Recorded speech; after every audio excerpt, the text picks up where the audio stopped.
Hey guys, it's Burn here, and due to popular request, uh, I built this monstrosity, which is my machine gun, but it flies. Now, I assume most people expected me to put this on a plane, but what I did is I made a plane out of it, and let me tell you, I had to modify it. I shortened the barrel quite considerably. Um, I changed the flaps a little bit to make it not mess up the aerodynamics. Um, yeah, just overall improvements. And I made this hideous machine. But here's how you start it. It's pretty much like normal. Oh crap. I need to restart that. Okay, sorry about that. I just need to turn on the rocket engines first, then engage RCS, which closes all of the things and turns off the rocket engines. Then we do that. Now we start up the engine. So, it's not very fast. It's not very it's definitely not maneuverable at all, and it's definitely not safe. That's why there is no Kerbal on it. But it flies, sort of. If you have enough speed, it's not very aerodynamic, so the moment you turn off the engines, it basically stops in midair. So even when landing, you should really have the engines on full thrust. So this is me pulling up all the way. And yeah, it's not very maneuverable. That's probably because it's a very stubby plane. And also it's very heavy and not very aerodynamic. But I went with a canard design because the earliest kind of planes were built with canards and they worked pretty fine. And I felt like that would work best on the gun plane because of the positioning of its center of mass, and yeah, I felt like it would work best with canards. So I'm sure you all want to see this fire in mid-air, so I'm going to try to level it out. It's not completely reliable 100% of the time, I must advise. If I don't get it to shoot this time, I will try again. So here goes nothing.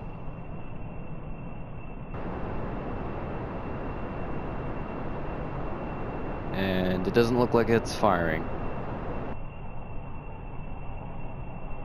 I have gotten it to fire before.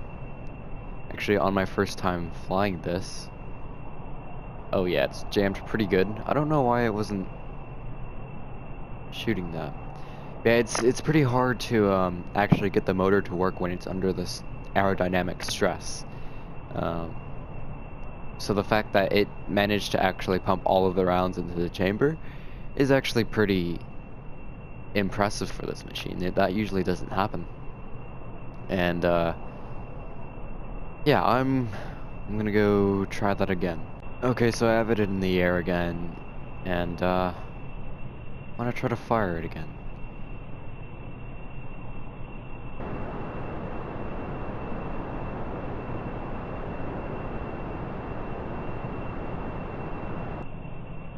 Again, it did not fire at all. It didn't even get any rounds in the chamber. Oh, no, it did. Huh. Well, that's an incredible... It's an incredible engineering feat to be able to actually be able to shoot this machine gun in midair. I'm going to do some development off camera, but this is what I had on hand. Actually, for me at first the main challenge was getting it to fly. So I basically did a few modifications and yeah, it was all fine and dandy. And then my main challenge was getting it to fly, which turned out to actually be pretty easy. It actually I actually got it to fly on my first time taking it out to the runway, which is pretty good. But this is not all for the video. I also put it on a tank, so I'm going to go show you that. Alright, so this isn't the actual tank that I put the, or this isn't the actual tank that the gun is on, but I did base it very closely off of this tank because, well, it's very lightweight. If we take off this cannon, 21 parts, just under 3 tons, and it works pretty well.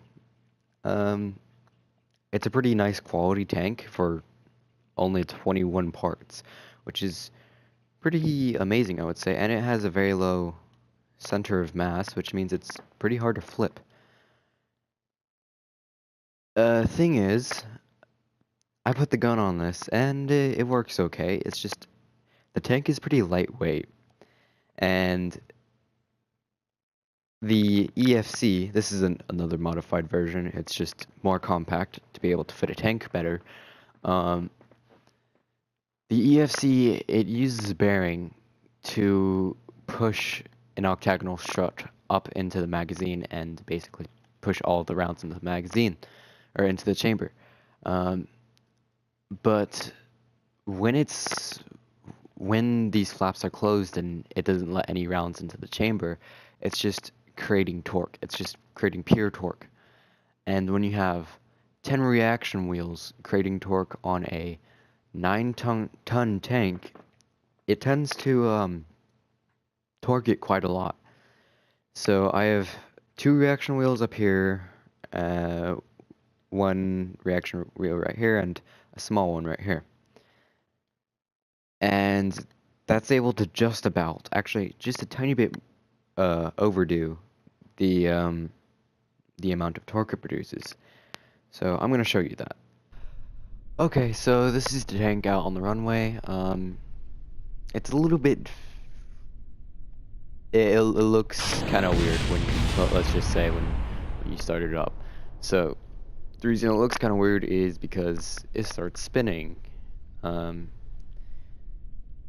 But it is canceled out by that. So yeah, that's all good. I won't be fighting it or putting it against any other tanks just because not only is it extremely difficult with guns that have multiple craft inside of them, but also this gun is pretty high off the ground. If I were to put it against another one of this, the only thing I would be able to hit is the gun because the tank is pretty low down. It's actually extremely low down. A Kerbal could probably barely even fit underneath this tank, or like inside of it, I mean, if there is space in there. So yeah, I would not be able to hit anything. But a few things I can hit are things like water towers. So I'm just gonna drive over there and shoot at them. I must say that this is not the most practical way to do this. It's actually, right now the gun is, I would say it's still a prototype, and it's not really good enough to actually put against other tanks that have non-reusable guns, because non-reusable guns are just pretty good. They're pretty good. They're just not as good as this if it was fully developed. But I'm about to shoot at this now.